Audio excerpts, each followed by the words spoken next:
खरं म्हणजे आपण सर्वांनीच जंतर मंतरला बघितलं, ज्या प्रकारे त्या ठिकाणी भाषणं झाली, नारे लागले, वक्तव्य झालीत, त्यातनं एक गोष्ट लक्षात आली, भारताच्या युवांची अभिव्यक्ती नाहीये, तर अराजकता पसरवण्याच्या मानसिकतेची अभिव्यक्ती आपल्याला पाहायला मिळाली.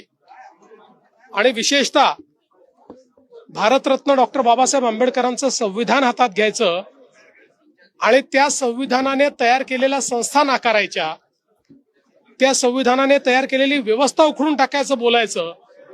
संविधान म्हणजे केवळ पुस्तक नाहीये, त्यातल्या प्रत्येक आर्टिकलमध्ये या देशाच्या लोकशाहीची तत्व आहेत.